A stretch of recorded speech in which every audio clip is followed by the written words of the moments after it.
Hi there. Welcome to another edition of DesignSpark Ask the Expert, where today we're going to be talking about industrial motor control. I have Eaton today in the studio, and we'll be talking about their DM1 drives. But first, just an idea about motor control and the energy costs. So worldwide, motors consume about 45% of all global energy. If we look at industrial applications, it's about 75% of all industrial energy used. With motor control, you can actually reduce energy quite significantly. And with robust motor control, about stopping, starting, but also in terms of monitoring data points, for example, you can actually drive real efficiency and improvement processes within your applications. Today in the studio, as I mentioned, we've got Eaton, and we're going to be discussing motor control. And I have Reese and Andreas. Hi guys, would you like to say hello to DesignSpark? Good morning. Hello, DesignSpark. Hey, good morning, guys. Fantastic. Well, thanks for joining us today. So obviously the subject is motor control. So I guess we should start with the basics. Essentially, what is motor control? Yeah, so in terms of motor control, so running an electric motor, there are different options on the market. So you can start with I would say, the easiest one, taking a contactor, which is a mechanical device which puts full voltage directly applied to the motor. Under these circumstances, you can get some high starting currents, sometimes up to seven points of that. Due to that, you may get some stress on your mechanical system behind that. The next step would be going into an electronic version of a motor starter. Here from Eaton, it's the EMS2. There, due to the electronic version, you have the possibility to much more higher frequent switching. So this is often used for material handling, post and parcel, for example, with a lot of starts and stops in the system. The next step is using a soft starter. So with a soft starter, as it already says, you have somehow the possibility to start smooth the motor and ramp it down smooth as well. This is due to the fact that the soft starter is able to reduce the starting current. So that makes it much more easier to prevent pressure shocks from your system, for example, for pumps. The methods, obviously, of starting motors, as you mentioned, they're about stress and strains. What we're going to talk about today are the Eaton DM1 drives. But could you just tell me a little bit more about variable frequency drives? How do they actually improve the starting, but then also the overall operation of the motor? Yeah, so the just three options I've mentioned, they have always the same at the end.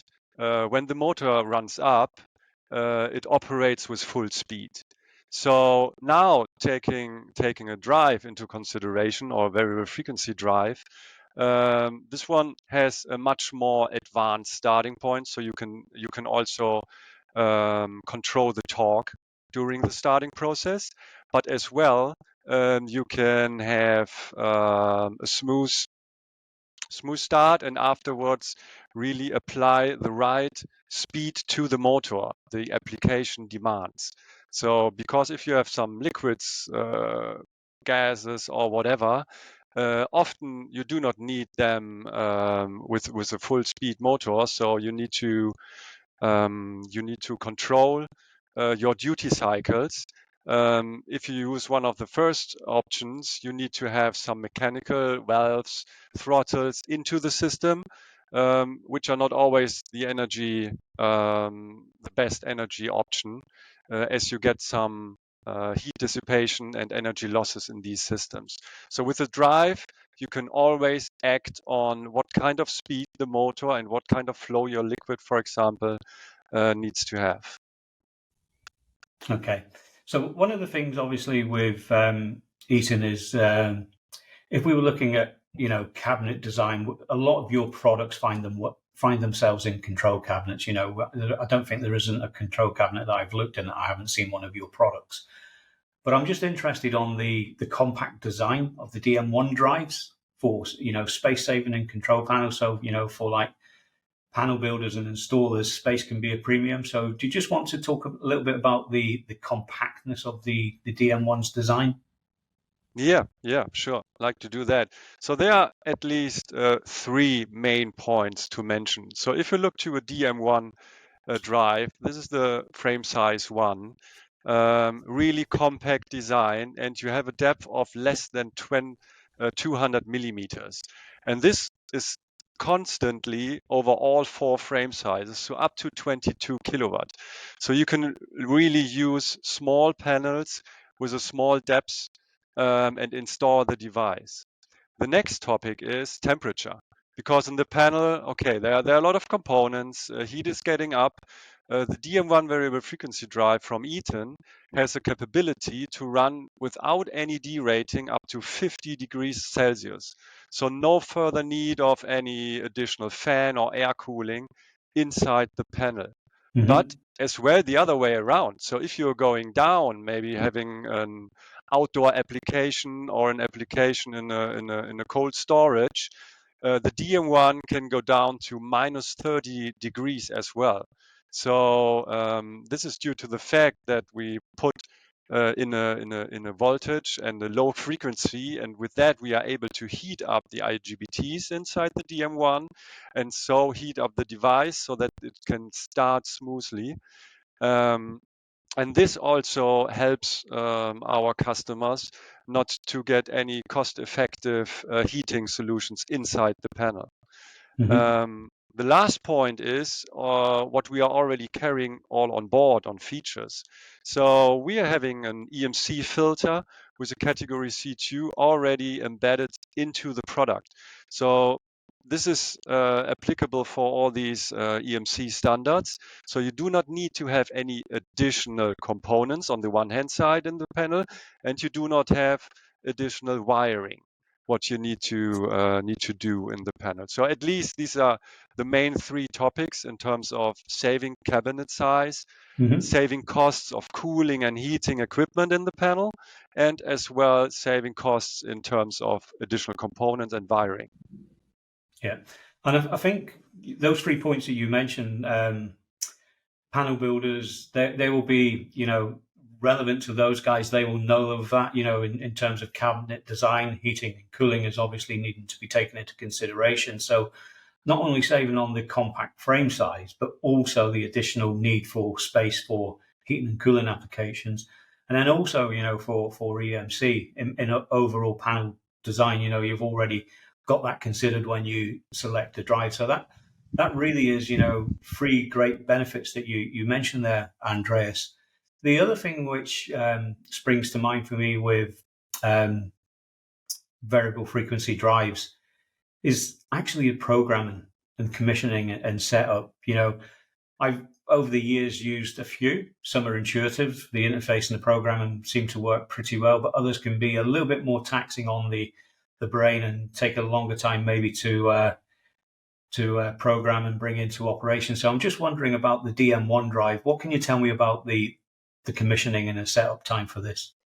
So yeah, with the DM1 drive, take it straight out of the box, get it wired in, powered up, and it's pretty much ready to go. So as soon as you power the device up, it will prompt you for a couple of parameters, sort of the motor specification, ramp up times, what the application is, and then you're pretty much ready to go. So as simple as that, straight out of the box. In terms of other sort of commissioning factors, we've got compact control terminals, which make it really easy to install. Terminals are coloured for easy identification when installing. And then we've also got the integrated web server. So this is like our Eaton Power Expert in control software. So inbuilt into the DM1, like our Power Expert in control software, we've got an integrated startup wizard, which in the case of simple applications mean all the simple settings are already covered out of the box. So really easy, really simple and quick to get set up and into action. Great. And I think that's, one of the the issues obviously when you're installing is that ease of setup and procedure. The other thing which I think obviously when we're talking about variable frequency drives, as I mentioned in the introduction to this interview, we're talking about energy costs and obviously motor application within industry being very heavily associated with the overall energy costs within factories and production lines, for example.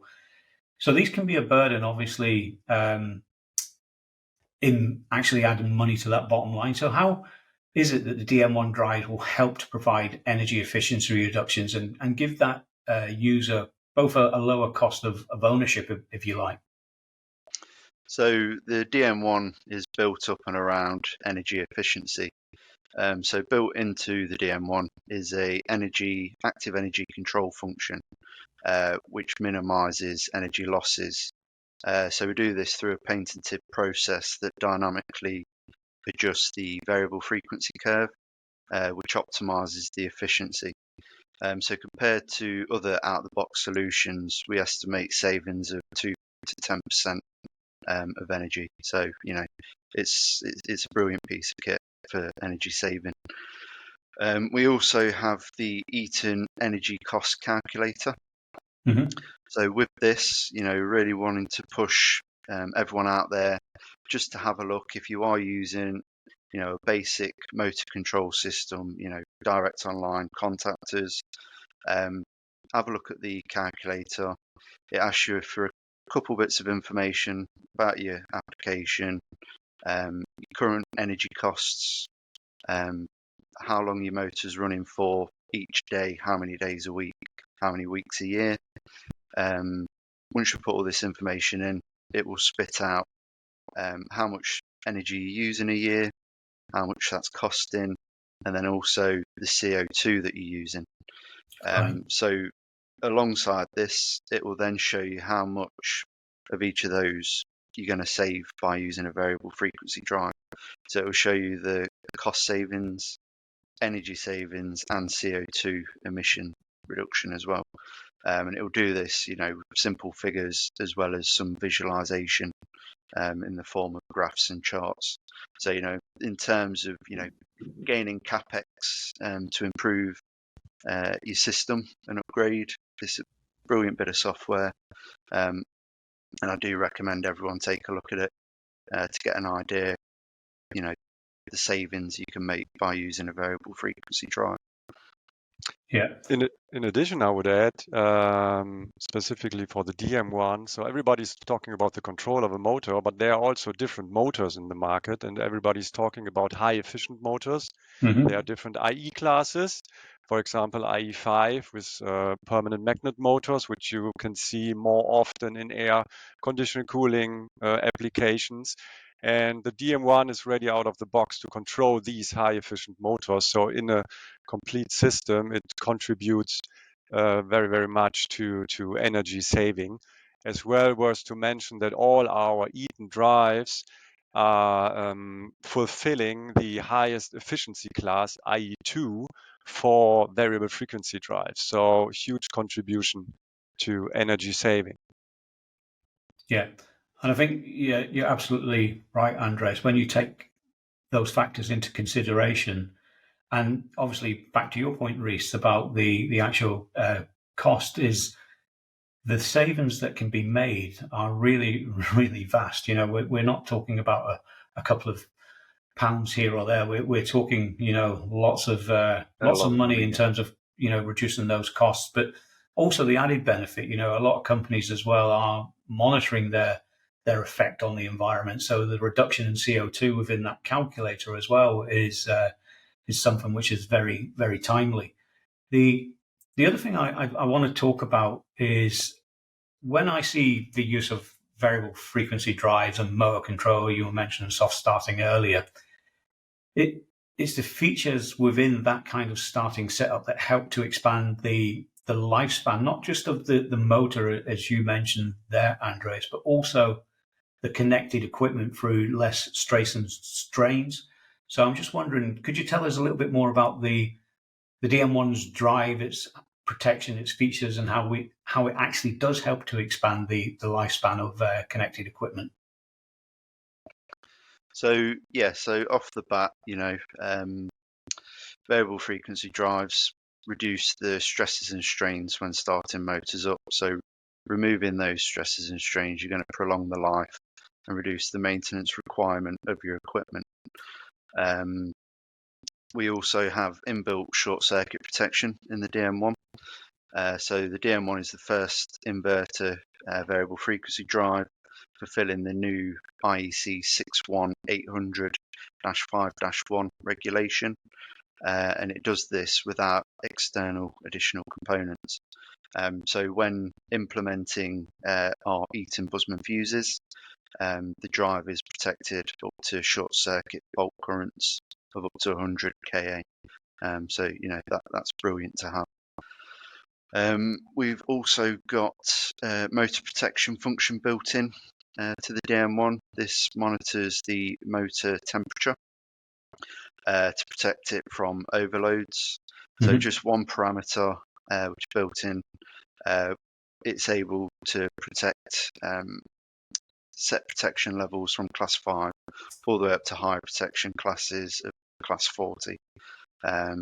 This eliminates the need for additional external protection relays, and with this, the DM1s log in all of this data, which will assist you going forward with pre-preventative maintenance and also future diagnostics, if any issues arise with your system. Great. And you were sorry? And then, so additional to that, monitoring is a key thing for maintenance and reactive pre-preventative maintenance as well. We've got obviously the inbuilt web server, so again allowing for remote connection, which again is very handy to have, logging all the data and having that data available at any time. Yeah, and I think you're just touching upon a point I wanted to raise is essentially my last kind of talking point, if you like, is the industrial communications and why they're important. But obviously you're talking about data for condition monitoring and preventative maintenance, but data in general, when we're talking about industrial communications, is important. So I just want to know a little bit more about how the DM1 adds those advantages, overall within the industrial applications. Yeah, that's a good one. So because it's constant growing communication requirements in the market. Everybody's talking about data, as you said, to do pre-maintenance and so on. So I want to see how my application is feeling, how the motor is running, to predict any unpredictive stoppable of the application or whatever. But all these data for sure needs to be transported, and therefore the DM1 comes up with already 4 communication protocols already inbuilt. So no need for any additional hardware on that. So we are talking about Modbus RTU, Modbus TCP, we have Ethernet IP, and we have BACnet MSTP already installed in the drive, so that you can use these in your communication control system. If there is further need of other protocols, you have the possibility to add an optional communication card next to the drive. Therefore, we have the possibility to extend to CAN open communication, as well to Profibus. And just recently, we launched as well an option board for Profinet communication. So with all these highlighted communication protocols, all our customers are able to connect to their PLC and get the data they need for their application. Yeah, that's fantastic to hear. So, Reese, when you were talking about out of the box, what I'm hearing is, essentially out of the box with the communications inbuilt, but essentially if you require others, then you have modules that you can plug in to get up and running with that. So I think from today, the conversation on motor control, there's a lot of points that I'm kind of registering here with the DM1. So as you mentioned, Reese, out of the box, obviously cost saving, space saving, additional cost saving due to the sort of lesser need for heating and control within the control cabinets themselves, and also a less component use for other applications as well. I just wonder if there's, just before we finish, if there's maybe a list of 3 or 4 benefits that you would want to mention about why users should select the DM1 drive. So I think Bruce, go ahead. I think again, just highlighting, green efficiency, energy reduction, CO2 reduction. It's a huge factor that many companies are focusing on at the minute to reduce their usage and emissions output. So that's, a really big key point for me. Fantastic. Guys, it's been great talking to you today, and I'll be keeping an eye on the DM1 drives and seeing how well they're performing in the next couple of months. And anybody who wants to see more about DM1 drives, go to the RS website, and you can check out the product range that we stock from Eaton. So, guys, thanks again for joining us, and I hope we can have you on DesignSpark again real soon. Thank you very much. Thanks a lot for having us.